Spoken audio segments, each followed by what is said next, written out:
At ngayong araw na to ay pasyalan natin ang lugar ni Miss New Zealand.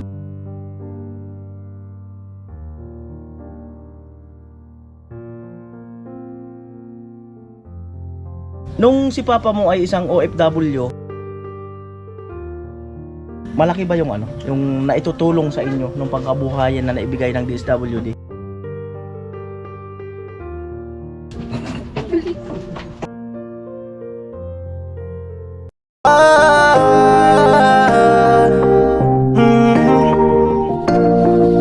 Kung sa pagtulong ng usapan ko, yan alis sa kalam. Yo! Mga kanoli, magandang hapon po muli sa inyong lahat. At ngayong araw na to ay pasyalan natin ang lugar ni Miss New Zealand, no? Kaya lang may mga nagkakaraoke yata. Siyempre kasama ko sa Ate Bidang, misis niya, Palawan, Mayora, Stilo.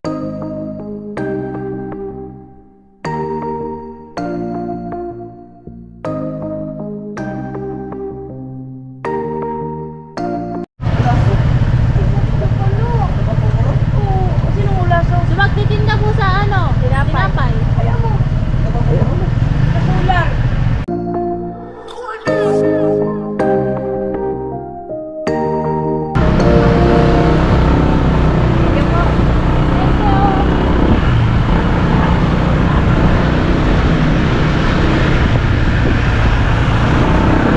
Alright, papunta po kami kay Miss New Zealand.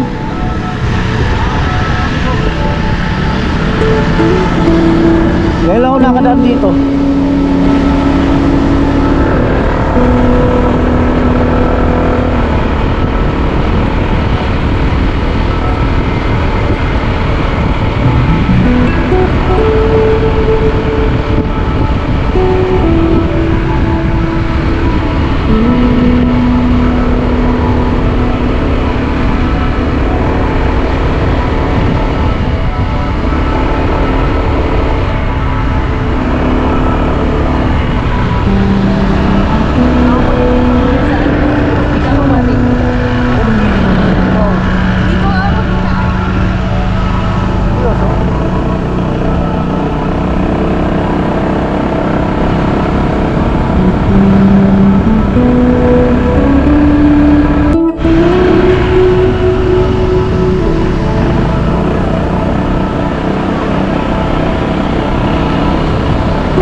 Alright, let's go. Misis niya.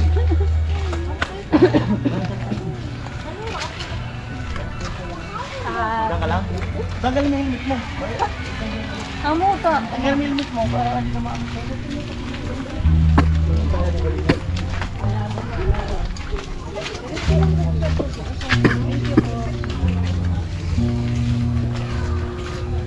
Inaabot ba ng baha dito? Hindi ko alam, kuya. Oo, kuya. Hindi ko parang inaabot eh.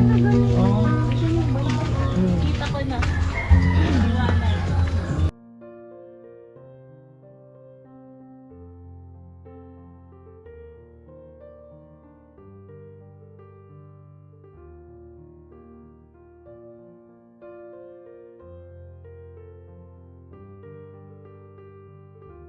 Oh my God, walang patek sila. Nag-ano daw po ng gulay. Naglalako? Naghahanap po ng gulay. Tita! Si Miss New Zealand naghahanap daw ng gulay. Saan naghahanap ng gulay? Lukuha po ng gulay na hanapin ko na. Ako na talaga. Nangunguha? Asan? Puntahan namin. Saan? Tara. Be! Be! Tara. Kasama mo kami. Tama mo kami. Balik ka na mo nga. Kagatan ka pa yun mo. Tao na lang mo si Tino kanin mo. Natura. Pila. Gusto ko man pati sa mga singkit.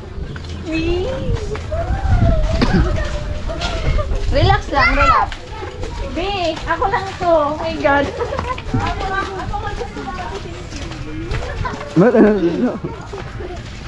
Silong raw may ka na to. Kasi, Ayan at Padyan mo lang kasi. Pampagulo di. hanapin namin si Miss New Zealand. Nangunguha daw ng gulay. Gugulayin.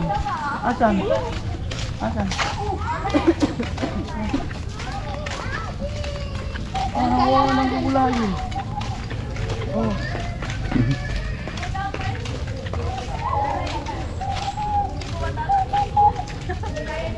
Nangunguha ka? Oh. Ang dami ah. Saan mo kinuha? Saan po ito po? Ah, dun sa tito niya. O, gulayin daw nila. Anong inasahog mo? Tinapangin sa sahog. May papakilala pala ako sa'yo. Hindi si ano? Si Mayora. Si Mayora. Hello. Magkaibigan na po sila. Si ano? Kilala mo na naman siya ba? Sabi kapatid daw po ni Ma'am Mm. Jackie. Ma'am Jackie! Alam mo na ako. Mm. Yan, hindi ka nanonood. Kita namin yan. Kaya nakapananguan ito? Ngayon lang po. Ah, yun lang. Ba't ang bilis? Tumakbo ka? Malapit lang po dyan. Asan yung tindahan nyo? Nandun po. Ah, dyan lang sa looban ng bakery? Ah, sige, tara. Pwede mo ba kami samahan doon?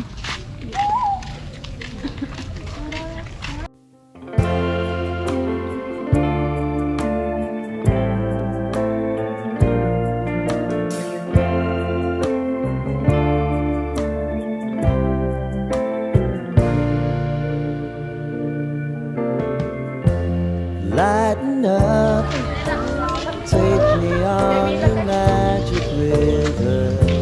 Tell me all your dreams. Ayan, nakarating na tayo sa kanila. Tensya na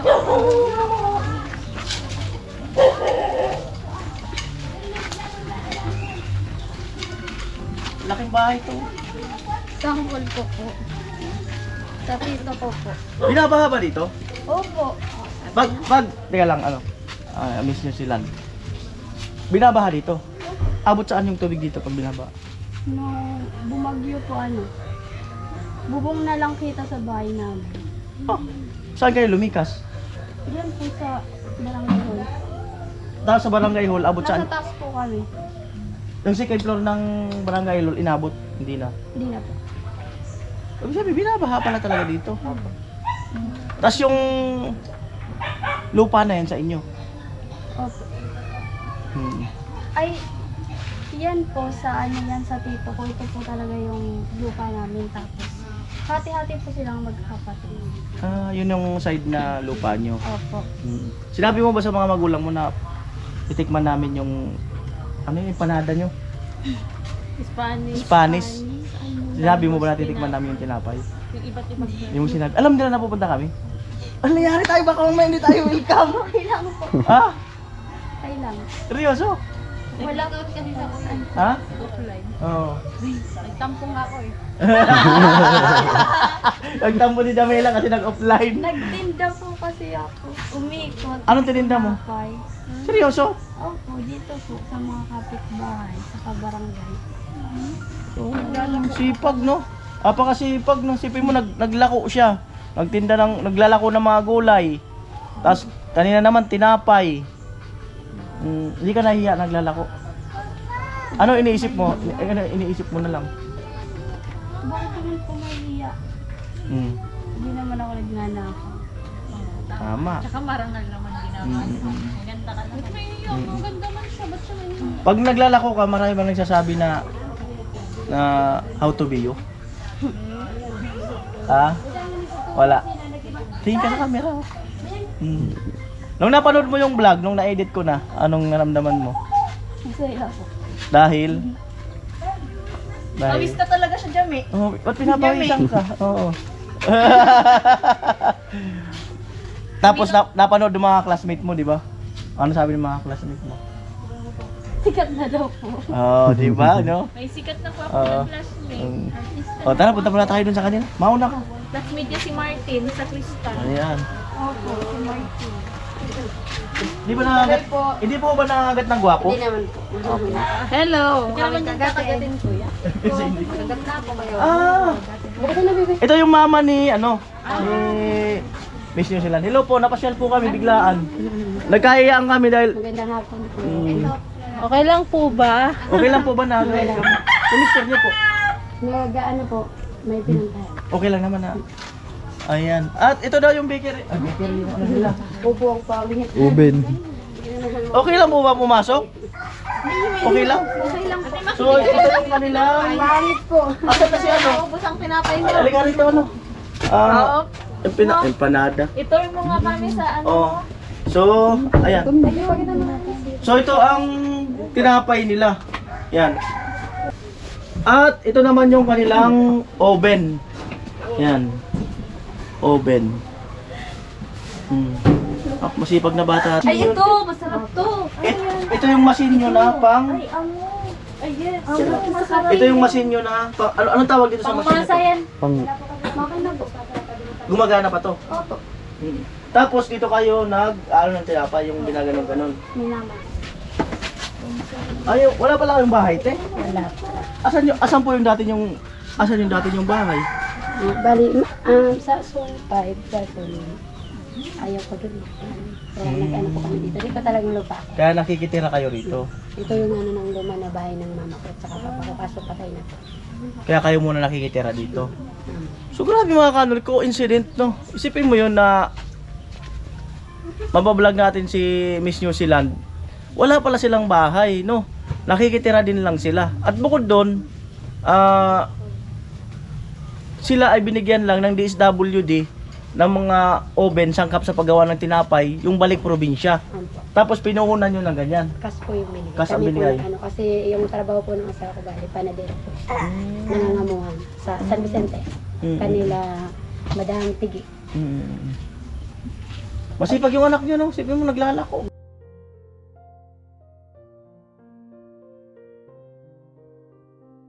Pangilan ba siya? Panganay po siya. Panganay, ang sipag. Angela.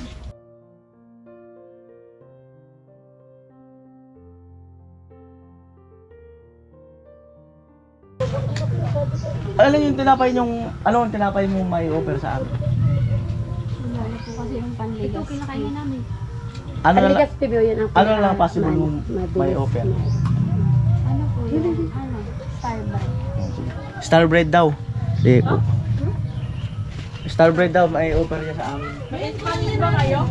Meron pa po. Masarap po yun. Balutan mo na, baby. Ito po.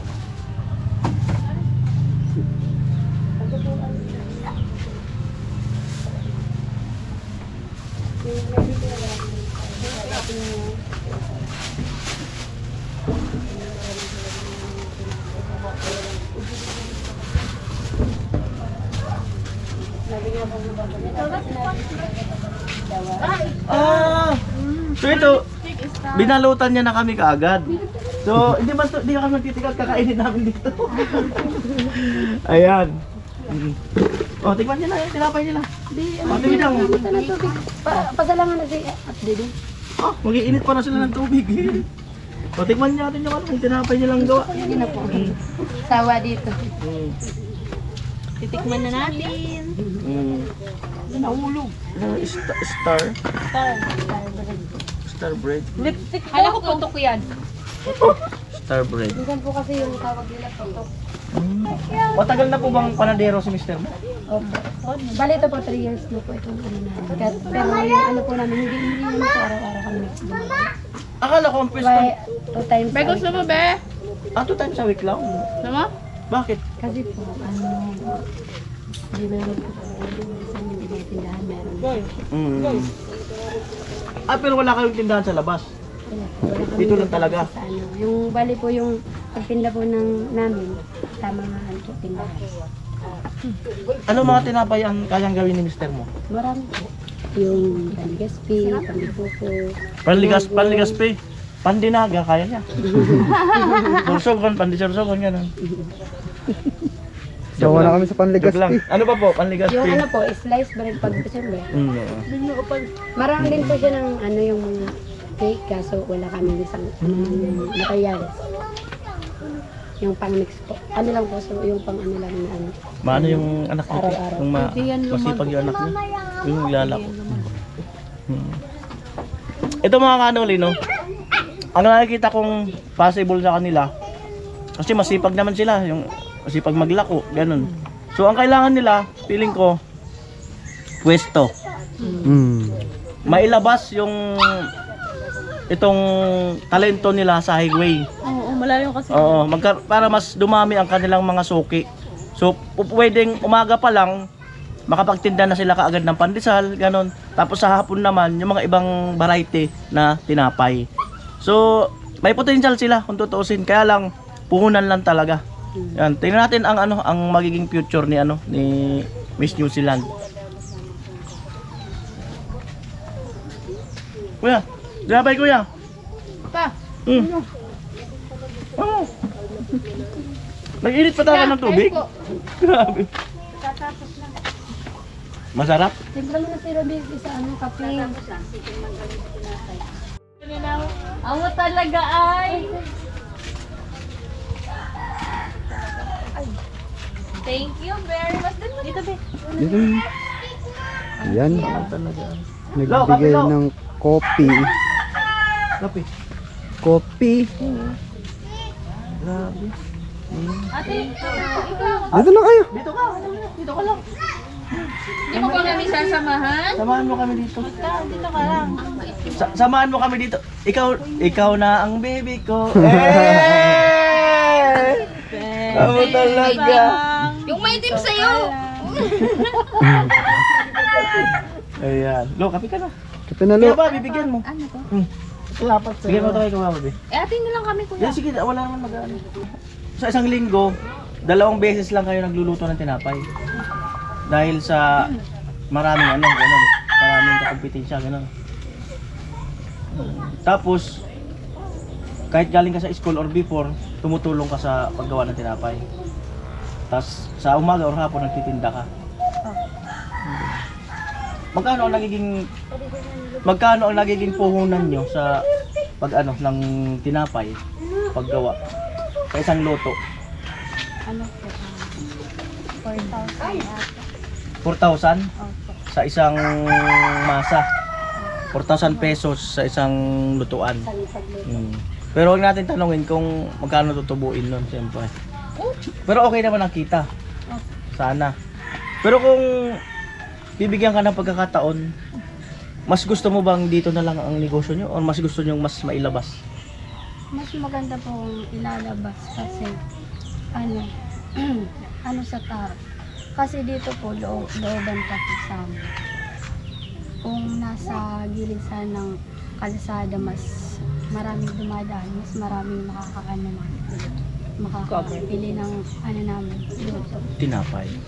Kagaya halimbawa sa Batuhay, sa gilid doon, no? Sakali may marirentahan. Tapos, sakali may marirentahan kayo doon, tapos dito, maglalako ka. O, di ba? Kausapin mo yung mga viewers ni Kuya Noli. Malay mo, pagkalooban ka ng pagdagdag puhunan. Hello po. Kausapin mo sila. May yan. Go lang. Kaya mo yan. Kita ko. Doon ka lang kasi lumihin. Hello po sa inyo. Kausapin mo sila. Ayan.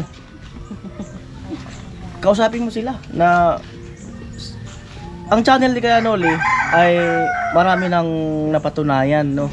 Marami nang nangyari na dati ang pamumuhay nila ay kahit papaano ay naiangat-angat, no? Ay malay mo, 'di ba? So chance mo to para kausapin mo sila.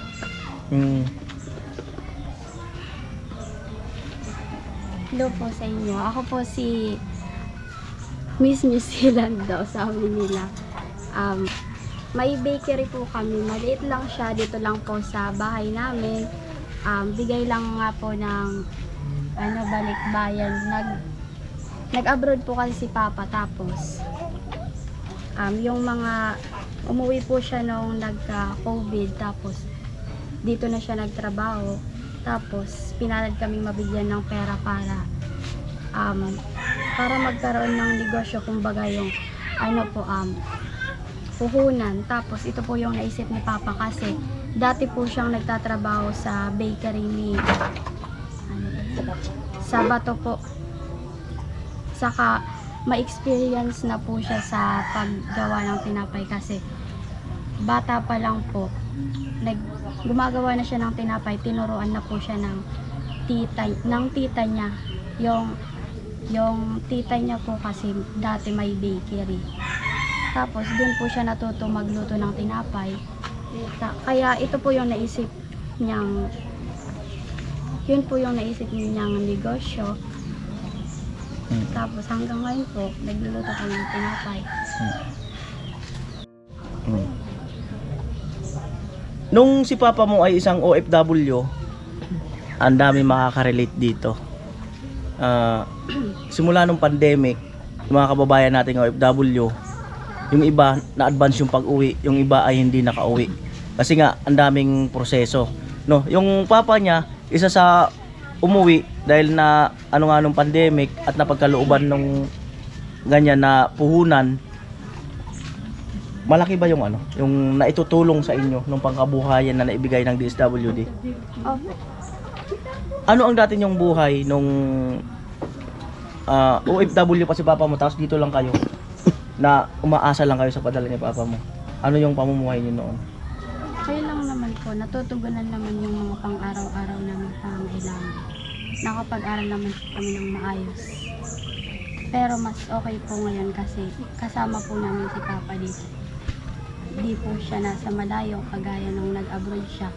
Malayo siya sa amin, hindi namin siya nakakasama araw-araw. Mas okay na po yung ganito. Saka nakatulong rin po ako sa kanila mama.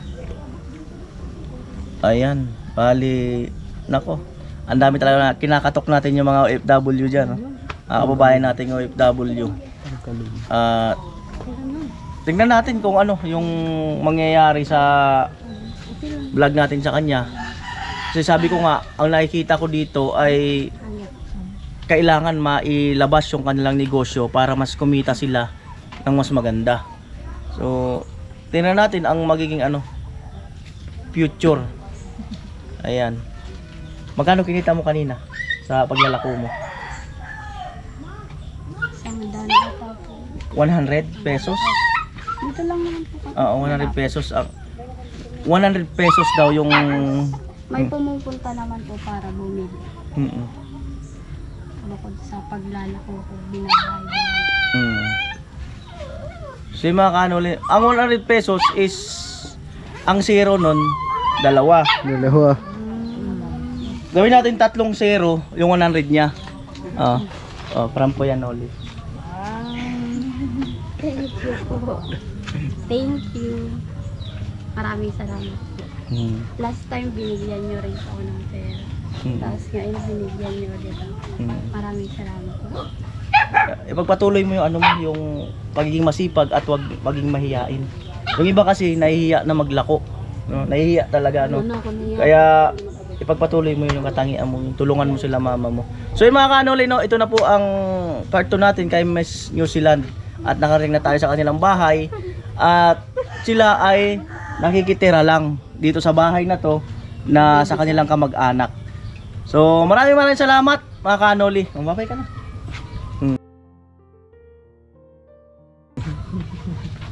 Bye-bye. Bye po. Nagbabalot pa sila. Pinadalan pa tayong tinapay. Mga kanoli, pinalutan pa akong tinapay ha. Grabe. Sige na, bye-bye na. Isa po kami. Thank you po. Tingnan natin ang part 3. Magbabay ka kay Jamela. Thank you po. Magbabay ka kay Jamela. Bakit kay Jamela lang? Okay, kay Palawan din. Alright, let's go. Let's go. Wala na akong masasabi sa taon na yan kasi kasi siya ay kakaiba. Masinuuna pa ang pagtulong niya sa kapwa, doon na siya masaya. Sa pagtulong ang usapan ko, yan oli sa kalam. Wala na akong masasabi sa taon na yan, kasi siya ay kakaiba. Masinuuna pa ang pagtulong niya sa kapwa, doon na siya masaya. Kuya Noli sa kalam, di tulad ng iba dyan. Kuya Noli sa kalam, matuwid lang ang daan. Landas na patutunguhan kung saan ay tulungan. Damayan, dapat ang tularan, sadya makabayan. Wala na akong masasabi pa dyan. Pagtulong sa kapwa kayang ganapan. Kuya Noli sa kalam, lo ay maniwala, wag na wag kang manghihina. Hina, hina.